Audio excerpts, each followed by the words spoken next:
Sebagai penjaga kedaulatan di lautan, TNI Angkatan Laut memiliki tugas yang tidak ringan. Dengan total wilayah perairan mencapai 5 juta kilometer persegi, TNI Angkatan Laut harus tetap siaga sepanjang hari di perairan Nusantara. Meski secara jumlah, kapal-kapal perang TNI AL masih sangat terbatas. Namun demikian, profesionalisme tetap harus diutamakan. Untuk menguji profesionalitas itu, maka TNI Angkatan Laut harus rutin melakukan sejumlah latihan. Mulai dari latihan satuan terkecil, antar satuan, hingga puncaknya latihan Armada Jaya yang biasanya rutin dilakukan setiap tahun. Di tahun 2016 ini, latihan Armada Jaya adalah yang ke-34 kalinya. Kegiatan latihan Armada Jaya ini adalah untuk mengukur tolok ukur pembinaan TNI Angkatan Laut, khususnya komponen SSAT, Sistem Senjata Armada Terpadu. Sistem ini adalah struktur kekuatan Angkatan Laut yang terdiri dari KRI, pesawat udara, marinir, dan pangkalan. Dalam skenario pelatihan kali ini, disimulasikan negara musuh yang mencaplok wilayah Indonesia di kawasan selatan Jawa Timur. Musuh dengan dukungan kekuatan tempur laut dan udara dengan mudah menguasai wilayah Indonesia. Kesatuan tempur setempat yang mempertahankan wilayahnya dengan mudah dihancurkan musuh. Presiden selaku Panglima tertinggi kemudian memerintahkan Panglima TNI merebut kembali wilayah itu. Kemudian Panglima TNI memerintahkan TNI Angkatan Laut melakukan serangkaian operasi guna menghancurkan kekuatan musuh dan merebut kembali wilayah yang telah diduduki. Kepala Staf TNI Angkatan Laut kemudian membentuk komando-komando tugas untuk melaksanakan operasi laut dan operasi pendaratan amfibi. Dalam Armada Jaya kali ini, 34 kapal perang, 5.000 pasukan, serta puluhan kendaraan tempur disiapkan. Susunan tempur Angkatan Laut akan selalu seperti itu. Adalah ada Kogas operasi tempur laut, Kogas terus operasi amfibi, dan operasi pendaratan administrasi didukung dengan sistem komando pengendalian dan logistik yang betul-betul sempurna, artinya memadai untuk melaksanakan kegiatan tempur. Pasangan segera. Suruh naikin kecepatan manakala Alpha Station, Wir Alpha Station. Begitu juga Pak Himura Alpha Station, langsung perintahkan untuk laksanakan zigzag. Langsung zigzag. Siap. Laksanakan. Kamu saudara membentuk formasi besar. Siap. Secara sederhana, skenario perebutan wilayah NKRI dibagi dalam 3 fase. Fase pertama adalah persiapan, yaitu mempersiapkan alutsista, personil, serta logistik untuk operasi militer. Fase kedua adalah operasi tempur laut dengan sasaran penguasaan wilayah laut untuk mendukung operasi amfibi. Selanjutnya adalah fase ketiga, yaitu operasi amfibi dan pertempuran darat untuk merebut kembali wilayah yang dikuasai musuh. Dalam fase-fase ini, dipastikan terjadi berbagai macam skenario pertempuran. Di laut, akan terjadi pertempuran anti kapal permukaan serta anti kapal selam. Untuk operasi ini, TNI Angkatan Laut sekaligus akan mencoba kapal perang terbaru buatan dalam negeri, yaitu kapal cepat rudal 40 meter kelas celurit, serta rudal C705 buatan Tiongkok. Rudal ini mampu menghantam sasaran sejauh 140 km dan merontokkan kapal perang hingga robot 1000 ton. Selain itu, ada pula skenario pertempuran anti kapal selam dan peluncuran torpedo. Lalu pada fase pendaratan amfibi juga tidak akan kalah seru. Puluhan tank amfibi akan merangsek wilayah musuh diiringi serbuan roket-roket terbaru milik marinir. Setelah semua rencana operasi disiapkan, barulah dimulai fase-fase tersebut. TNI Angkatan Laut akan melaksanakan peran berlayar dan bertempur.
Markas Komando Armada Timur Surabaya. Sejak pagi, ribuan pasukan sudah bersiap dengan kelengkapan senjata mereka. Tidak ketinggalan kendaraan tempur serta kapal perang ikut berbaris rapi. Inilah kekuatan TNI Angkatan Laut yang akan dikerahkan untuk merebut kembali wilayah NKRI yang dicaplok musuh. 34 kapal perang, puluhan kendaraan tempur hingga 5.000 personil marinir dikerahkan dalam latihan Armada Jaya ke-34 kali ini. Usai gelar pasukan, kendaraan tempur memasuki lambung kapal pengangkut. Ada 5 kapal pengangkut tank yang ikut dalam latihan ini. 3 diantaranya merupakan kapal landing ship dock buatan dalam negeri berdasar lisensi dari Korea Selatan. Sekali jalan, kapal ini sanggup menampung lebih dari 500 pasukan dan puluhan kendaraan tempur. Untuk kapal kita memang didesain untuk membawa peralatan tempur. Saat ini untuk yang di bawah itu kita mampu membawa 22 peralatan tempur dan 18 kendaraan tempur. Persiapannya kita akan dilaksanakan di pangkalan dengan proses yang kita sebut dengan embarkasi, yaitu memasukkan peralatan tempur itu sesuai dengan spesifikasi dan sesuai dengan gelombang atau katakanlah keluarnya ya pada saat di daerah serbuan, urutan keluar di daerah serbuan amfibi. Kapal-kapal pembawa pasukan dan tank ini nantinya akan bergerak sembari dikawal kapal-kapal perang jenis fregat, korvet, dan kapal cepat rudal. Tidak ketinggalan kapal logistik untuk menjamin keberlangsungan operasi selama di lautan.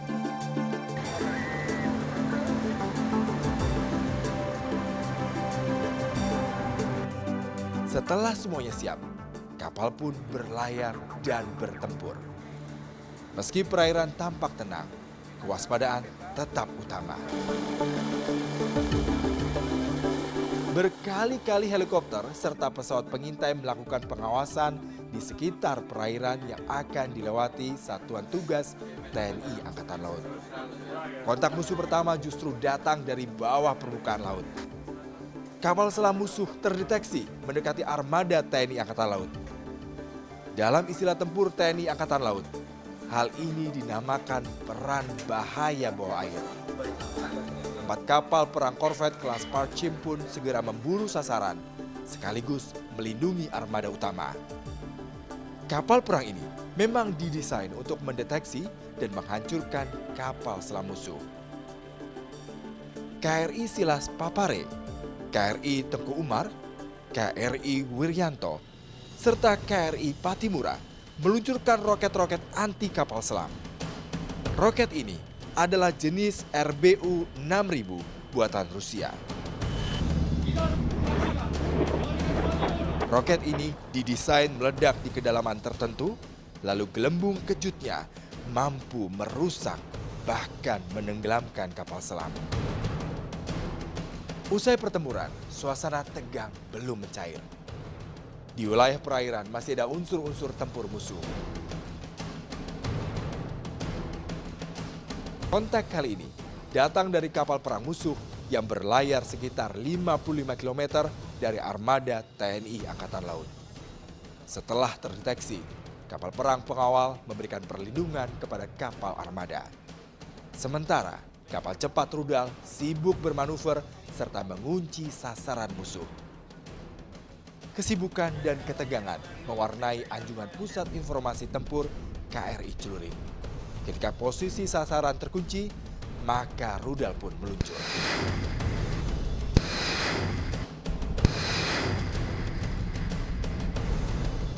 KRI Celurit yang melontarkan rudal ini merupakan kapal perang buatan dalam negeri. Kapal ini didesain dan dibuat oleh PT Palindo Marine Shipyard di Batam. Meski berukuran hanya 40 meter, kapal ini sangat mematikan karena dilengkapi rudal-rudal canggih. Untuk pertahanan diri dari serangan udara, KRI Celurit dilengkapi kanon 30 mm yang dioperasikan secara otomatis. Bahkan, kanon ini mampu menangkis serangan rudal. Meski sebagian besar kekuatan musuh sudah hancur, sebagian kecil lainnya masih berupaya melawan. Kini, giliran meriam kapal-kapal perang menyalak, membabat sisa-sisa musuh. Proses pertempuran laut ini juga disaksikan oleh Presiden Joko Widodo. Jokowi tiba menggunakan helikopter yang mendarat langsung di KRI Banjarmasin. Usai perang laut, kini lautan sudah sepenuhnya dikuasai armada TNI Angkatan Laut. Kapal-kapal pengangkut pasukan bisa terus melaju menuju pantai sasaran. Besok kan rencana akan dilaksanakan serbuan amfibi. Nanti sehingga setelah ini unsur-unsur yang tergabung dalam latihan Armada Jaya akan membentuk dalam kogas masing-masing, Pak. Ada kogaslah, mereka akan melanjutkan kegiatan untuk mengamankan pantai Banongan. Setelah aman, kemudian memberikan kesempatan kepada unsur komando tugas amfibi untuk mendaratkan pasukan pendarat marinir.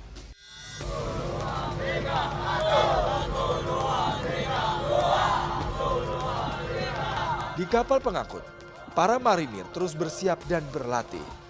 Tak terkecuali latihan fisik meski tempat sangat terbatas. Kendaraan tempur dan tank juga terus-menerus diperiksa kesiapannya. Bahkan marinir juga berlatih menurunkan pasukan serta tank di tengah laut. Seperti yang dilakukan oleh tank BMP-3 dari KRI Teluk, Banten. Meski di tengah lautan, tank ini mampu melaju setelah diturunkan dari kapal laut, lalu naik kembali ke dalam kapal.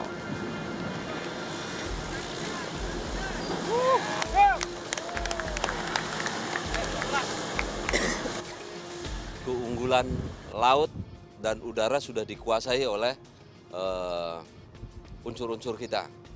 Untuk itu tugas Komando Tugas Amfibi ini mendaratkan pasukan pendarat beserta kendaraan-kendaraan tempur untuk membentuk tumpuan pantai.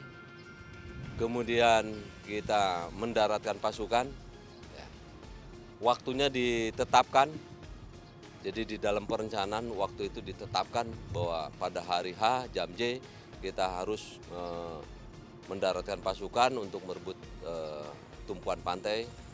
Kemudian kita juga mengamankan gerakan pasukan pendarat itu sendiri. Tidak ada waktu untuk berleha-leha bagi para prajurit marinir. Bagi Korps Marinir, Armada Jaya merupakan ajang pembuktian kemampuan dan keterampilan. Kami sudah mempersiapkan latihan ini mulai dari awal tahun dengan materi latihan M1 atau Marinir 1, Marinir 2 pada triwulan 2, Marinir 3 pada triwulan 3, dan saat ini latihan puncak TNI Angkatan Laut, Marinir terlibat sebagai pasukan pendarat amfibi. Hingga sore hari, menjelang pelaksanaan operasi amfibi, Marinir terus berlatih dan mempersiapkan diri. Marinir akan mendarat dan menang.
Malam masih panjang, tapi kesibukan justru baru dimulai di KRI Surabaya. Di kapal ini terdapat 200 lebih pasukan marinir serta lebih dari 10 tank MPV. Di tempat lain, awak dapur sudah memasak makanan untuk para marinir. Untuk menyerbu sasaran, para pasukan ini harus kenyang. Jika dalam misi tempur sesungguhnya, bisa jadi ini merupakan makanan terakhir bagi para marinir.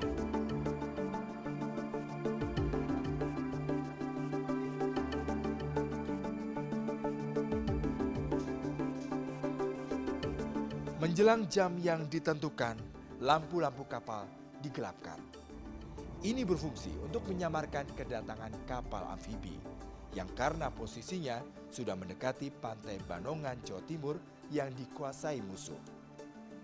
Jam menunjukkan pukul 3 dini hari. Di lantai paling bawah kapal pengangkut, para marinir telah bersiap.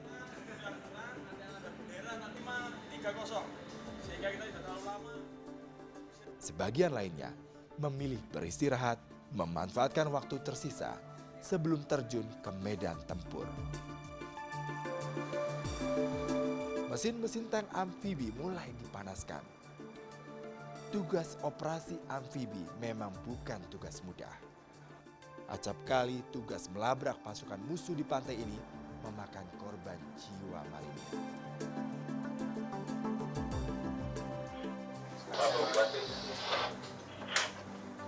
Di sini paus, pasukan pendarat dan kendaraan pendarat siap. Di anjungan kapal, Panglima Komando Tugas Amfibi memberikan taklimat terakhirnya. Para prajurit TNI Angkatan Laut yang saya banggakan. Di sini, Panglima Komando Tugas Amfibi. Musuh sudah di depan mata. Rebut dan tegakkan kembali kedaulatan Negara Kesatuan Republik Indonesia. Dengan mengucapkan Bismillahirrahmanirrahim, saya perintahkan daratkan pasukan pendarat. Saya ulangi, daratkan pasukan pendarat. Tuhan Yang Maha Esa Allah Subhanahu wa Ta'ala bersama kita. Terima kasih, Panglima. Laksanakan. Merdeka!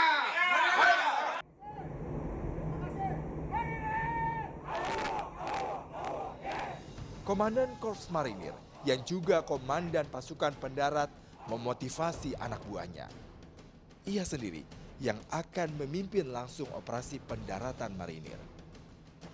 Satu persatu dengan penuh keyakinan, pasukan marinir menaiki kendaraan tempurnya. Tak ada lagi kata mundur pada tahap ini.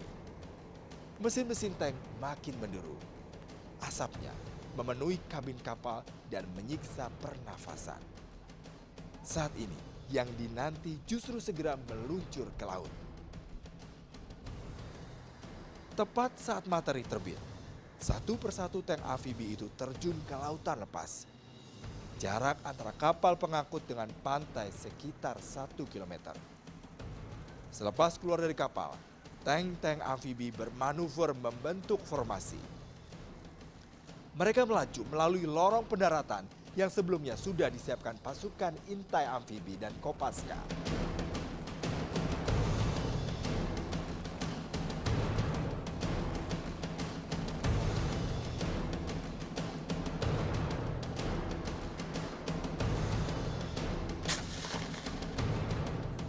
Di tepian pantai, ledakan demi ledakan memenuhi pantai.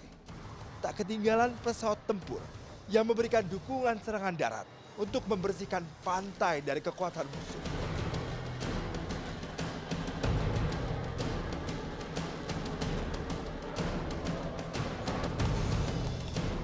Pendaratan berlangsung dalam 6 gelombang, membentuk formasi setengah lingkaran sebagai strategi menguasai kawasan pantai musuh.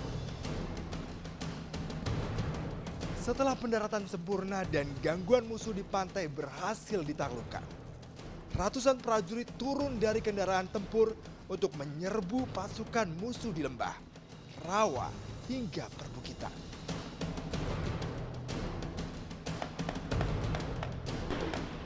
Pasukan darat yang telah lebih dulu keluar dari lambung tank juga terlibat kontak senjata dengan para tentara musuh di areal persawahan dan perbukitan.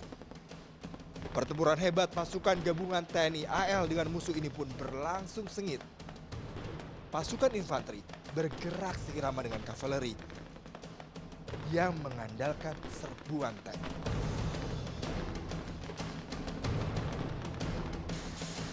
Roket-roket artileri dikerahkan untuk menggempur markas musuh dari kejauhan.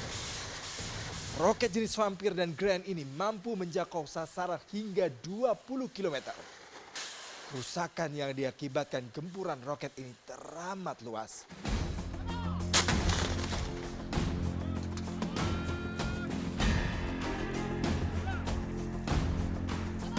Tak hanya itu, meriam howitzer yang dimiliki marinir juga digunakan mengempur pasukan yang berada di puncak gunung. Sejumlah kem-kem dan perkampungan musuh pun hancur terkena butiran peluru meriam yang sangat akurat. Kalau dari Kogaspib dinyatakan berhasil dan tidaknya, kita berhasil mendaratkan pasukan pendarat dengan keadaan aman, kemudian seluruh peralatan mampu didaratkan dengan baik, tanpa adanya gangguan-gangguan dari musuh yang diskenario-kan ada musuh. Aksi pertempuran marinir ini juga disaksikan langsung oleh Presiden Jokowi di puncak T12 Karangtekok, Banyu Putih, Situbondo. Presiden berjanji akan terus meningkatkan kemampuan tempur dan kekuatan militer Indonesia meski penghematan anggaran terus diterapkan. Latihan seperti ini akan terus kita lakukan dalam rangka mengupgrade, memperbaiki latihan-latihan yang disesuaikan dengan senjata-senjata strategis yang kita miliki. Pertempuran berlanjut hingga siang hari. Seusai direbutnya kembali wilayah NKRI, usai pula misi TNI Angkatan Laut menegakkan kedaulatan. Sebagai tentara profesional, TNI Angkatan Laut diharuskan terus-menerus melakukan latihan tempur. Selain itu, latihan tempur gabungan skala besar juga menjadi daya gentar bagi negara-negara asing yang berniat mencaplok wilayah NKRI. Meski menggelar latihan semacam ini memakan biaya yang tak sedikit, kemerdekaan dan kedaulatan juga tidaklah murah.